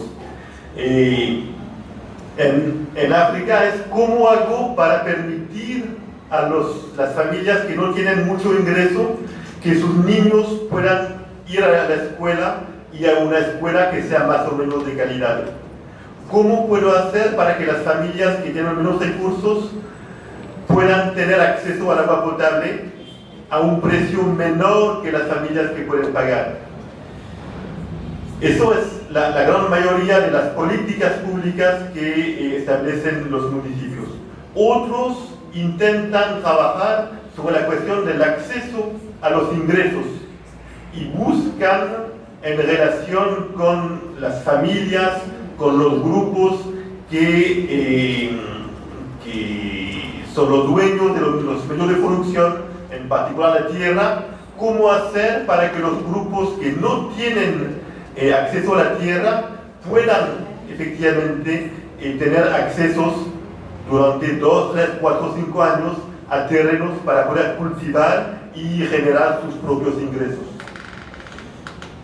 Hay muy pocos casos, pero son cosas que los gobiernos locales se preguntan de cómo pueden hacer para mejorar la situación de las familias las más pobres en cuanto al acceso a la información, en cuanto al acceso a la formación misma, y ahí también se ve que ciertos municipios buscan establecer sistemas de formación profesional que permita desarrollar las habilidades de los adultos para que efectivamente puedan trabajar y puedan estar en una mejor situación para trabajar. Y ahí sí donde mayormente no pasa nada es en cuanto a la reducción de la desigualdad del acceso al poder, que sea en cuanto a las situaciones de la repartición del poder entre grupos étnicos, adentro de los grupos étnicos, entre los distintos grupos sociales, donde son temas, pero bueno, en un país como el Perú, en un país vecino de países como Bolivia o Ecuador, creo que no son temas que conocen, son sin duda el nivel de desigualdad donde es lo más difícil de influir, y donde cuando hay gobiernos locales o gobiernos nacionales que intentan modificar los sistemas, sino de apartheid, pero por lo menos de repartición del poder de los poderes sociales, son cosas que son muy difíciles. Una vez visto eso, nos hemos interrogado para ver por qué hace que los gobiernos locales se interesan, se preocupan para disminuir la desigualdad entre los distintos grupos de la población. Voy a ser breve porque el tiempo está corriendo. Nos hemos dado cuenta de que, pese a la opinión a veces muy negativa que en el mundo del desarrollo se tiene de los gobiernos locales, mayormente la motivación de alcaldes, de presidentes de región para reducir esas desigualdades son motivaciones que son del nivel de las convicciones políticas, o en la idea de que es necesario reducir desigualdad para preservar la paz en países donde ha habido conflictos armados, de que una de las causas de los conflictos armados efectivamente es la tensión entre los que tienen más y los que tienen menos, y que para que la paz pueda seguir es necesario limitar las tensiones entre los distintos grupos. Es también convicciones en el orden de lo que es la defensa del interés general y la convicción de que el interés general es superior a la suma de los intereses particulares. Es también la convicción de ciertos gobiernos locales de que es posible construir un mundo diferente, construir un mundo donde las representaciones sociales de las cuales hablaba José cambien, que sea la relación hombre-mujer, que sea la relación entre los distintos grupos sociales en el país. Y finalmente, otra motivación en cuanto a convicción es que si los gobiernos locales quieren tener un futuro, si efectivamente hay la convicción de que un Estado no se puede gobernar sin un nivel de gobiernos locales, es necesario que efectivamente haya una cierta coherencia, una cierta paz social, un cierto buen vivir a nivel de esos gobiernos locales, y que para ello, si hay demasiadas diferencias, los gobiernos locales van a desaparecer un día u otro, porque el Estado les va a recuperar su espacio, ya que no van a estar en capacidad de ejercer el poder en su territorio. Entonces, hoy en día para que efectivamente esas políticas locales tengan realmente una influencia y que estén en capacidad de jugar un papel para reducir la desigualdad, se ve que el factor limitante máximo es el hecho de que en muchos países, no es el caso aquí, no es el caso en Bolivia, pero sí es el caso en África, en muchos países los gobiernos locales hoy en día no tienen ni los recursos financieros suficientes. El promedio del ingreso, el promedio del presupuesto nacional que ejecutan los gobiernos locales en África es 8%. Y en los países francófonos es más 4 a 5%. Es cierto que con eso es muy difícil de tener palancas que permitan conllevar a cabo esas estructuras. Entonces, un problema de capacidad económica, y el otro problema es la repartición de competencia entre el Estado y los gobiernos locales, ya que menos niveles de competencia tienen esos gobiernos locales, menos capacidades tienen efectivamente a influir sobre esa desigualdad.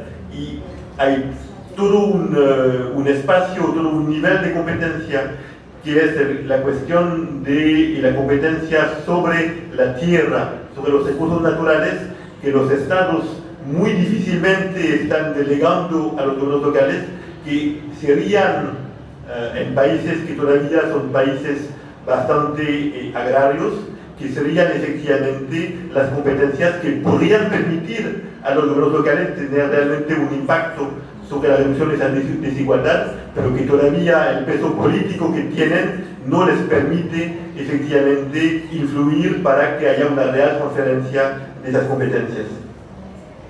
Eso es lo que quería decir. Gracias.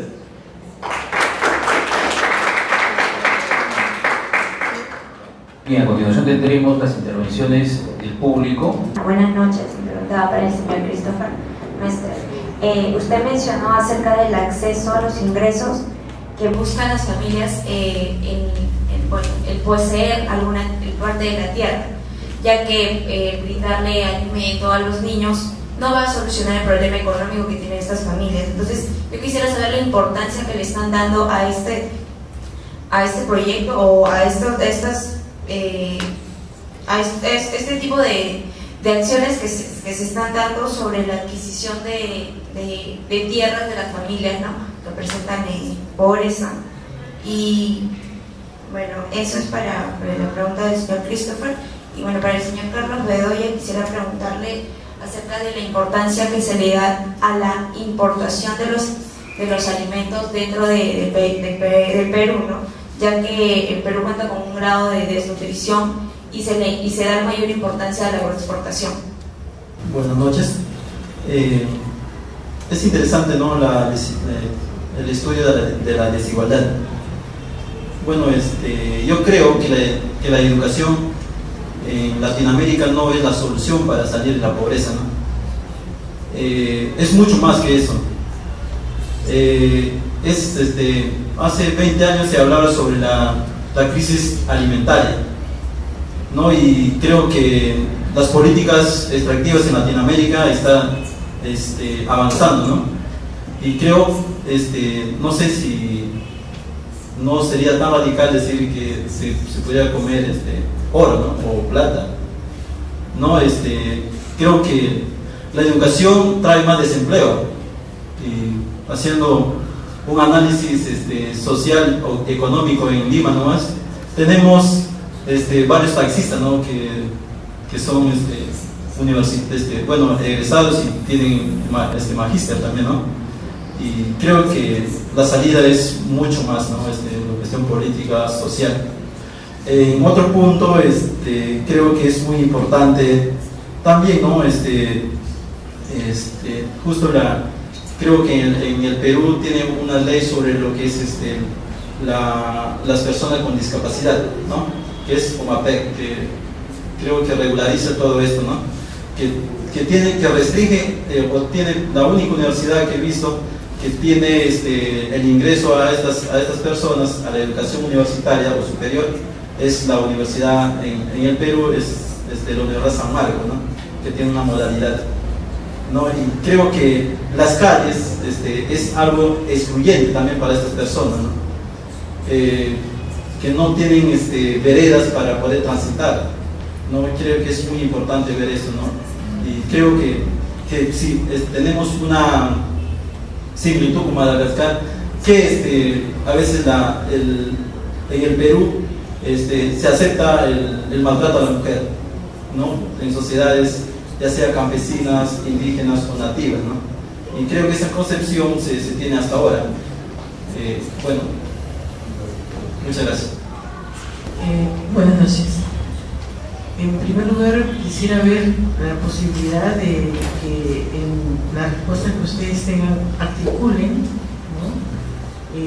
Lo que está presentado como lo macro, global, lo local, ¿no? y los procesos de descentralización en términos de sus avances, sus comunicaciones, ¿no? Pareciera que en conjunto de la mesa hubiera una hipótesis, ¿no? Tan grande es la crisis, ¿no? Es una catástrofe a nivel mundial que abarca lo económico, lo financiero, lo económico, lo ambiental, ¿no? Las relaciones humanas, y cada vez es cíclico, ¿no? El proceso de una crisis, un crecimiento, nuevamente crisis, y entonces pareciera que no hubiera la posibilidad de romper esa lógica de que hay una macroeconomía, hay un poder macro, o sea, también multinacional, ¿no? Que agobia, ¿no? A las poblaciones en su búsqueda de vivir bien, de vivir mejor, de tener bienestar para todos, de tener igualdad, equidad. Y cuando se plantean las alternativas desde lo local, como la posibilidad de encontrar alguna vía, ¿no? de salida a los problemas concretos de las personas, de las comunidades, uno se pregunta, bueno, nos sumergimos en lo que tenemos, ¿no? En lo local, ¿no? En la familia, ¿no? Al final nos encontramos buscando una posibilidad de ser feliz en pequeño, ¿no? Y que incluso aquellas búsquedas de salidas al ejercicio de derechos plenos, ¿no? Como se ha presentado en lo local, ¿no? Podríamos tener búsquedas para lograr combatir en verdad la pobreza o la inequidad, ¿no? Pero el punto de salida, porque si un pobre no es capaz de reconocer su derecho porque está en un nivel de sobrevivencia y se busca la educación como una posibilidad de entender lo que pasa en su entorno, en las causas de esa pobreza, estamos hablando del ejercicio de una ciudadanía que no puede limitarse a lo local, porque en el momento que se limita a lo local le impide ver las causas de esa pobreza. Y los procesos de descentralización que se dan, ¿no? Podrían también ser entendidos como la búsqueda de que a nivel del Estado se entienda un Estado también equitativo, ¿no? A nivel territorial, a nivel cultural, ¿no? Pero esos procesos de descentralización también implicarían la posibilidad de un presupuesto equitativo y que allí en cada una de las regiones, localidades, no se exprese de igual manera, pero en pequeño, ¿no? La misma lógica de mercado, de explotación, de inequidad que se da a nivel macro. Entonces, pues decía, ¿cuál es la hipótesis de esta mesa? No tenemos alternativa si vamos a mirar lo macro, y en lo local también encontramos un límite de que pareciera que nos sumergimos y nos achicamos cada vez más en la búsqueda de, bueno, por lo menos, pues, ¿no? Podemos hacer algo, ¿no? Y ese algo nos parece bastante difícil de aceptarlo.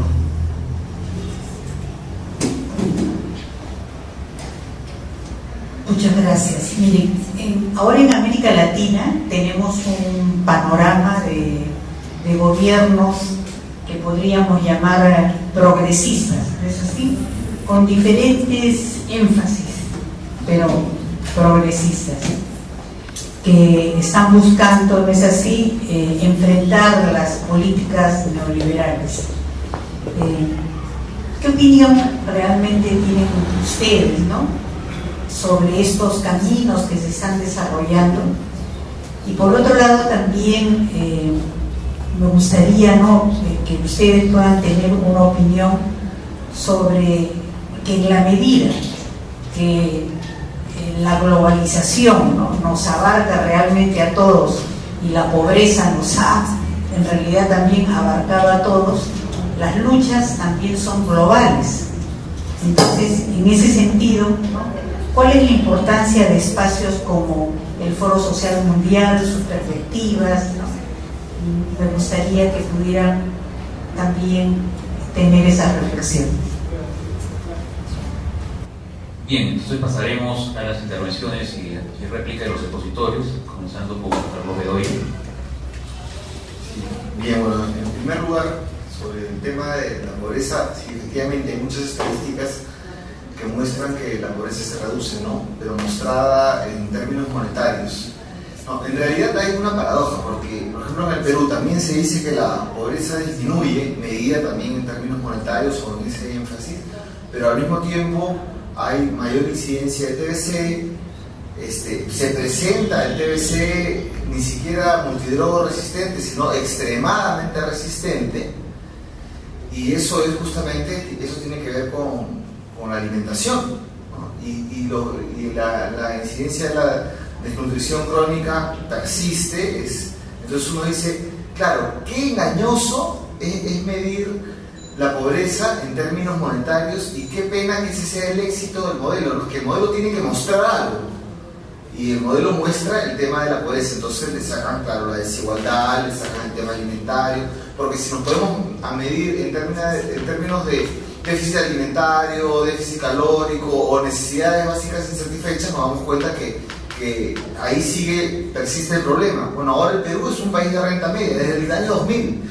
Incluso no entramos a paquetes de beneficio, de ayuda o de alivio de deuda, porque éramos un país de renta media, en base a un indicador que es el PBI per cápita, que es el peor indicador para medir el bienestar de un país, que es simplemente dividir toda la producción entre el número de habitantes, y sale que el Perú pues tiene $5.000 o un poco más de PBI per cápita, ¿no? Y ese es el mismo cuento del pollo, ¿no?, de que dos personas entran a una pollería, una se come 2 pollos, una no come nada, pero en promedio cada uno come un pollo, y en realidad eso esconde bastante desigualdad, no, y esconde exclusión, y esconde todo, ¿no?, esconde las desgracias del modelo.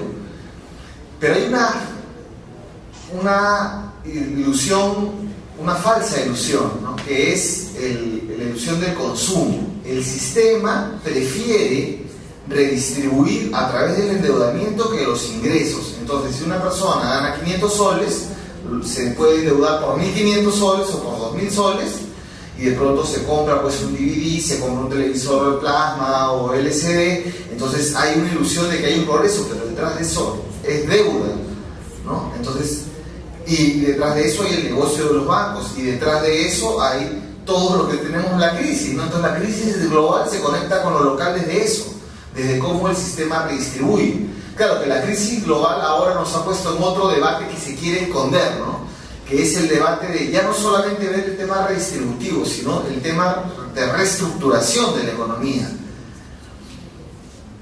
Y eso nos hace que en América Latina tengamos la obligación de volver a pensar, de pensar a dónde vamos, y estamos en eso, ¿no? Una de esas cosas, una de esas tareas es mirar hacia adentro de nuevo, ya que ha sido una década en que hay que exportar todo afuera y la demanda externa, pero en plena crisis de la demanda externa es momento de mirar hacia adentro, hacia los mercados internos, hacia toda una serie de cosas que no hemos hecho y que mañana más tarde se van a hacer evidentes cuando los precios de las materias primas pues caigan, ¿no?, cuando esa burbuja también reviente.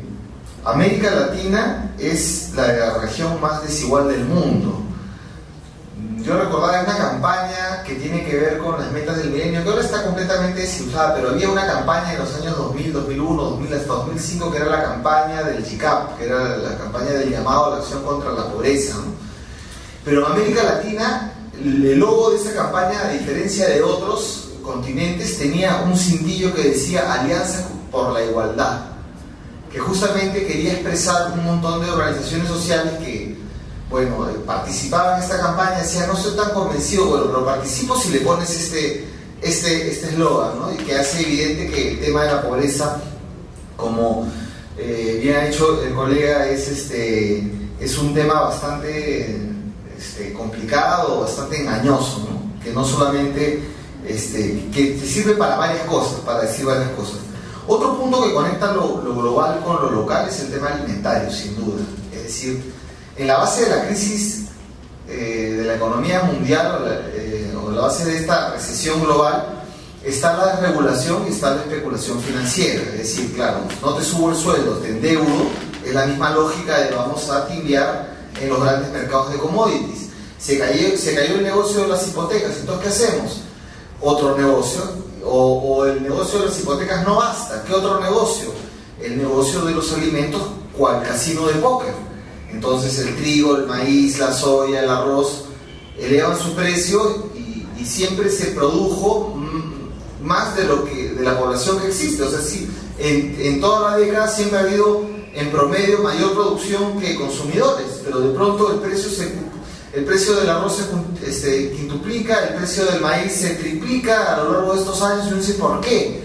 Y dice, bueno, en los mercados de commodities, como el mercado alimentario, ¿no? Como el de Chicago, el Chicago Board of Trade, de pronto ve uno que desde el 2002 ha comenzado a entrar una serie de actores, inversionistas, que ni siquiera distribuyen alimentos, sino entran simplemente con grandes fondos para invertir, para hacer apuestas a la alza, a la baja, y con una serie de regulaciones que no tienen límites a todas esas apuestas, ¿no?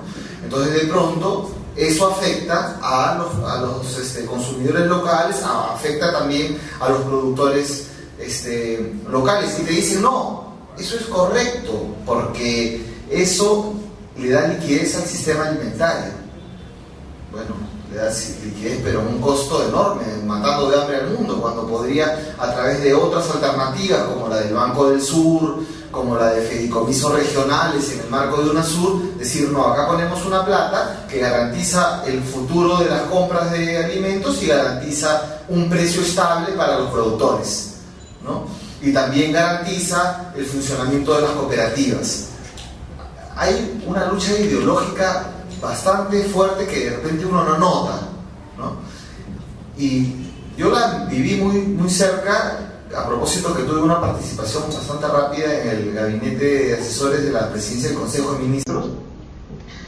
De pronto, Salomón Lerner recibía a bastantes organizaciones sociales, y de pronto se presenta la Junta Nacional del Café y se presentan cooperativas, un montón de cooperativas agrarias, a decir, tenemos un problema y vamos a ir a una huelga. ¿Cuál es el problema? El problema es que de pronto la SUNAT nos ha hecho una acotación es decirte, oye, ¿sabes qué? Tú no has pagado impuestos hace 5 años para adelante, una acotación de más de $10 millones a cada cooperativa.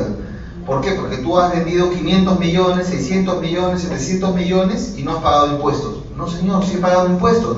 La cooperativa no es la que ha vendido, solamente ha tercerizado y ha vendido mi producto, y a mí, de esos 800 millones, entre 10.000 es $8.000 por productor por año, y hemos pagado nuestro impuesto.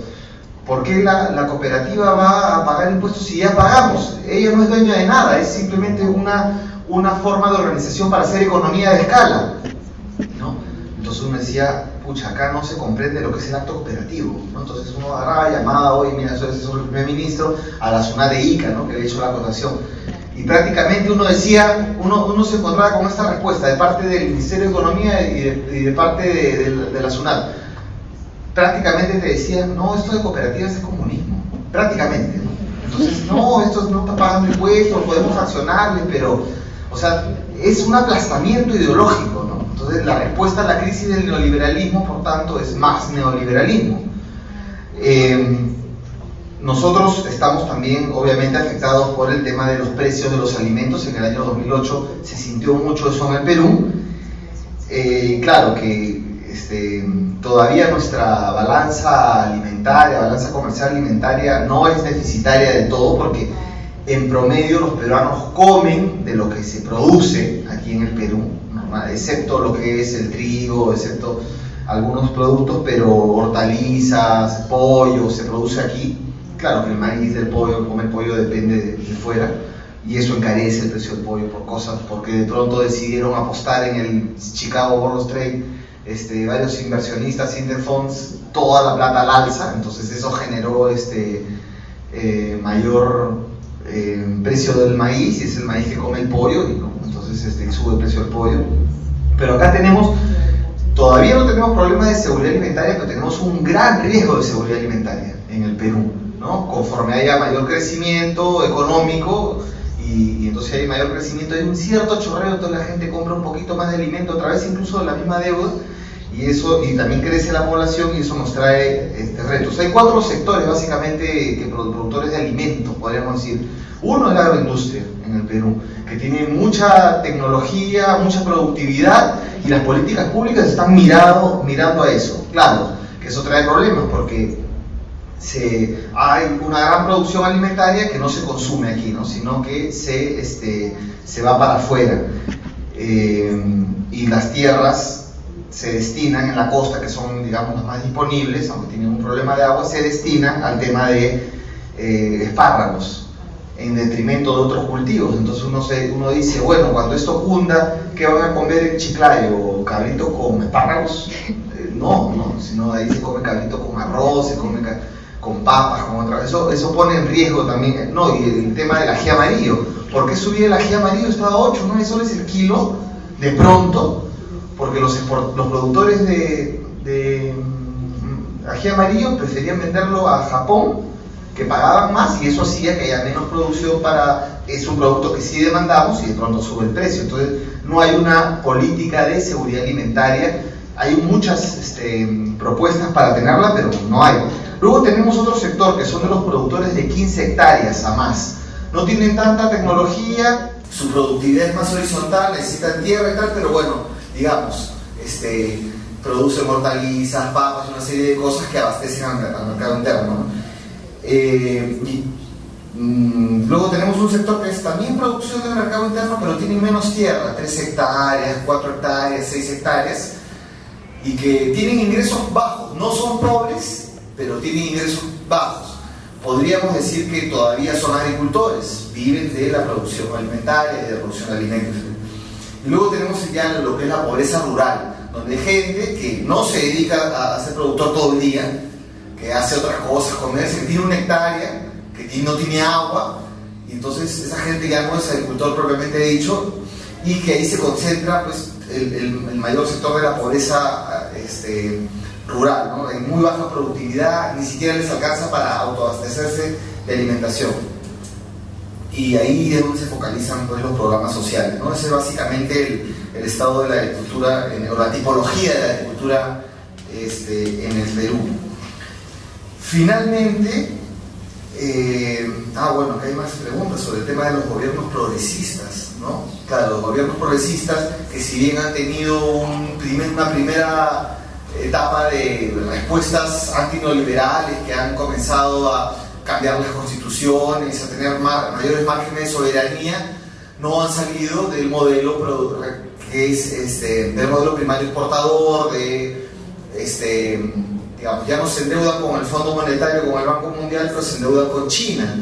China no pone condicionalidades de política económica, pero pone condicionalidades de recursos naturales. Te presto, como Ecuador, que ahora ya tiene un importante porcentaje de su deuda china, pero mina, petróleo, etcétera, ¿no? Más una condicionalidad más de recursos naturales, choca con las organizaciones sociales, y se produce lo que estamos viendo en varios países de América Latina. Bueno, y en Perú, pues los que ganaron las elecciones, eso ya lo sabemos, y el problema es que esta pugna que había entre el sector afectado por las inversiones y aquellos que se venían, o el gran capital, que se expresaba en varias esta esfera, es uno de ellos los conflictos sociales, y que venía con una gran conflictividad desde hace muchos años, se tenía la esperanza de resolverse vía elecciones, ¿no? Todo decía aguanta, todo García, porque hay un candidato, hay un programa, se puede ganar,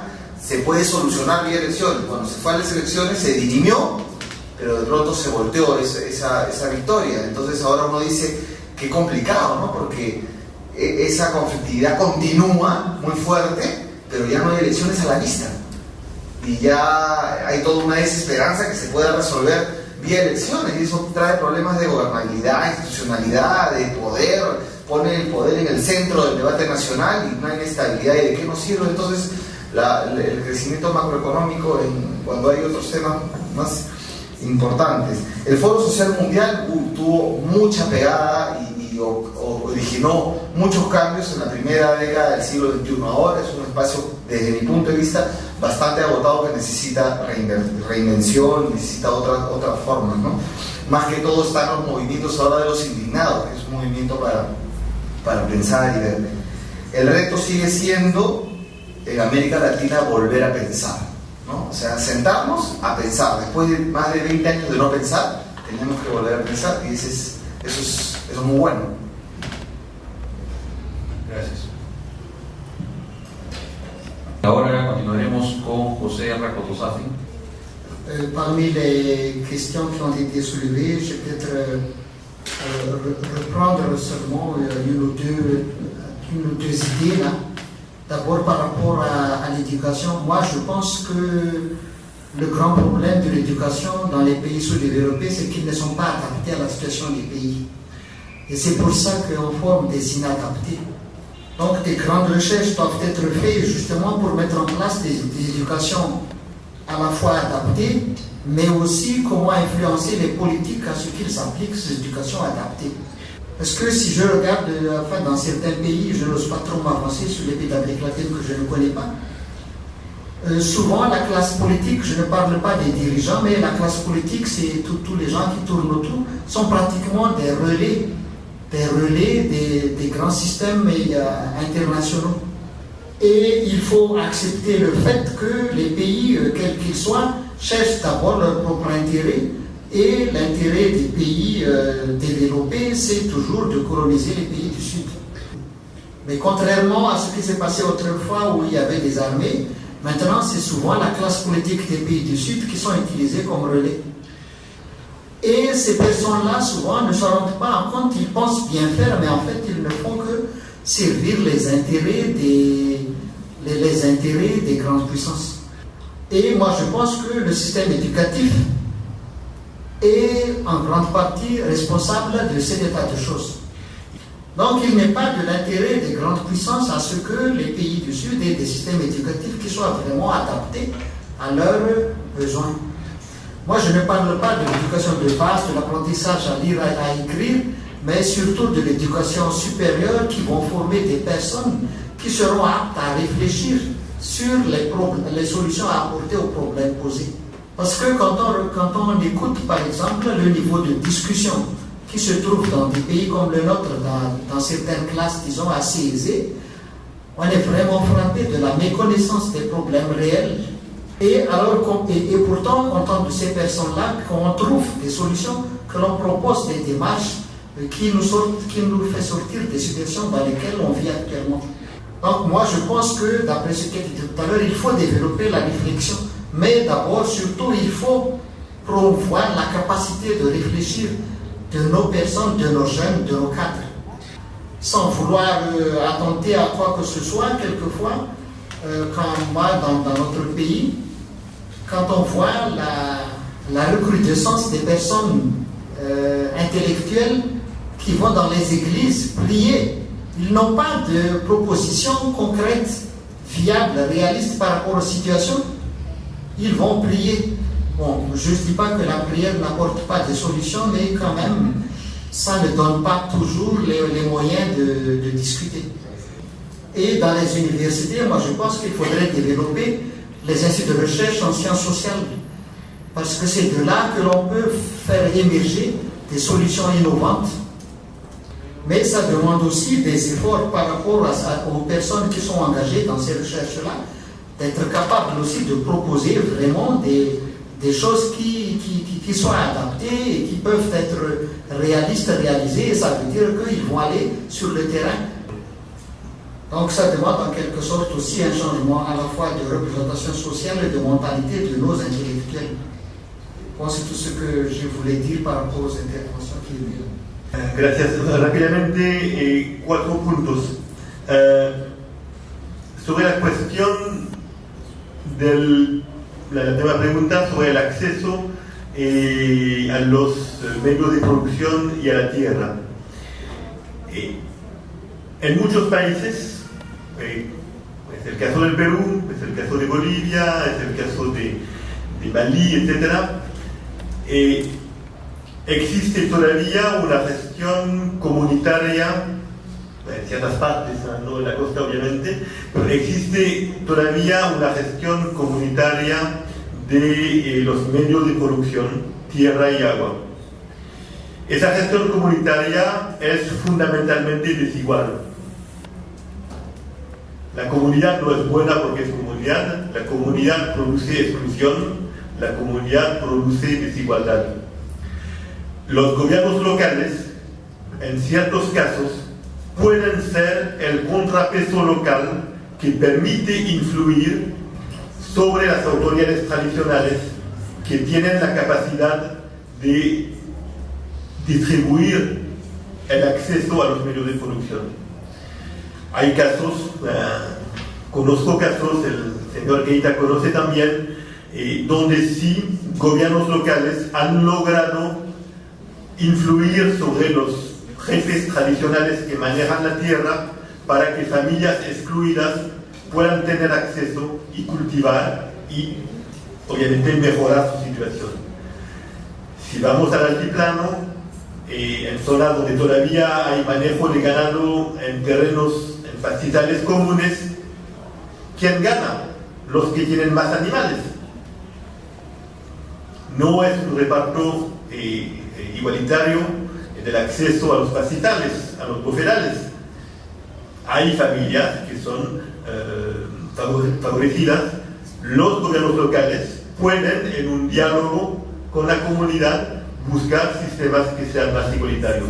Ahí hay todo un trabajo y toda una capacidad, efectivamente, de esas autoridades de poder modificar, no digo revolucionar, ¿no?, pero modificar esa situación. Segundo elemento, la cuestión de la educación. Quisiera ser todavía más pragmático que José. Hay un aparatito que es este, que todos ustedes tienen en el bolsillo, inclusive muchos de ustedes tienen 2 o 3, que se maneja más fácilmente cuando uno sabe leer y escribir. Se puede manejar sin saber leer y escribir también, que es un poderoso sistema de reducción de desigualdad. Un productor de papa, un productor de ají amarillo, un productor de ganado en el desierto, con ese aparato puede saber el precio del producto en el mercado, puede decidir cuándo vender y cuándo no vender. Necesita un mínimo de educación para usarlo. Hay en países africanos redes de ganaderos que se han constituido con sistemas de información sencilla que permite saber el precio de un buey en todo el mercado sobre un rango de 5 o 6 mil kilómetros. Es un fantástico medio para luchar contra la desigualdad, para modificar los sistemas de relación entre comerciantes y productores. Se necesita un mínimo de educación para eso. Saber leer y escribir facilita el uso. Saber calcular todavía es mejor. Entonces la educación sí es necesaria en función del uso que las personas pueden tener y de lo que les permite efectivamente cambiar la correlación de fuerza, como se decía en aquellos años. Tercer punto, la relación entre lo local y no sé si llamarlo lo global, por lo menos los niveles superiores. Hay un señor que se llama Pierre Calam, que dice que lo local es el ladrillo de base de la democracia. No es porque se trabaja en lo local que no hay vínculos a niveles superiores. Los gobiernos locales son, como decía, para el acceso al terreno, son espacios que pueden permitir a su nivel corregir las desigualdades que las sociedades locales producen y que pueden permitir articular iniciativas locales entre varios territorios. Las redes de municipio en muchos países juegan un papel en ese sentido. No pretendo que van a cambiar el sistema económico mundial, pero sí pueden permitir construir alternativas y reforzar alternativas entre territorios de una misma zona, entre territorios a nivel mundial, dentro de redes que existen entre gobiernos locales de distintos países. Si esos gobiernos locales logran también en sus territorios mismos construir espacios públicos en relación con las organizaciones de la sociedad civil, con los actores económicos, ahí también pueden permitir crear relaciones, crear redes y hacer que efectivamente haya un mínimo de contrapeso entre actores económicos en relación a las grandes potencias económicas, que no pienso que sean manejadas por fuerzas oscuras del mercado, pero si aumenta el precio del ají amarillo en el Perú, es bien porque los productores escogen de vender su producto al mejor precio, como una buena parte de nosotros intelectuales vendemos nuestra fuerza de trabajo al mejor precio también posible y cambiamos de empleador en función de quién nos da el mejor sueldo. El campesino hace como nosotros hacemos como el campesino, salvo si efectivamente vemos que hay un interés general que es de poder, dentro de un marco que nos permite vivir, apoyar alternativas, apoyar a construir algo que va en el sentido del interés general. Último punto sobre la visión que pueda tener desde Francia, de los gobiernos nacionales que hay ahora en América Latina o en parte de América Latina. Bueno, el país que conozco más de América Latina es Bolivia. Conozco Bolivia como un país de apartheid. En los años 80 no se encontraba ningún indígena, ningún quechua, aymara o guaraní a un puesto importante. Era imposible que una señora de Pollera sea directora de un ministerio. Era imposible de que se hable quechua en aymara o guaraní en un lugar oficial. El gobierno de Evo Morales, mismo si no comparto mucho de sus opiniones o actuaciones, el gobierno de Evo Morales ha permitido que eso cambie. Y lo ha permitido en una evolución política que viene, aunque eso no guste a él mismo y a muchos de sus amigos, que viene ya desde el gobierno de Gonzalo Sánchez de Lozada y con el primer ministro Víctor Hugo Cárdenas y la constitución que se había elaborado en aquellos años, que decía que Bolivia es un país pluriétnico y multinacional, que es, creo, el primer país que ha reconocido efectivamente la diferencia entre los grupos sociales que constituyen el país y el hecho de que están todos al mismo nivel, que sean herederos de familias españolas, francesas o italianas, que sean herederos de campesinos quechuas, mamanís o de aymaras. Ahí sí hay un cambio. Hoy en día, efectivamente, hay casi un consenso de la sociedad boliviana de reconocer esa pluralidad y de reconocer la igualdad, pese a las diferencias étnicas, comportamentales, de color de piel entre los grupos. Eso creo que es algo que es importante y que, digamos, influye inclusive en los otros países alrededor. Es lo único, digamos, donde sí yo veo un cambio en relación a los 20 o 30 años que conozco un poquito este país. Gracias. Bien, entonces quiero agradecer a todos ustedes por su presencia. Muchas gracias.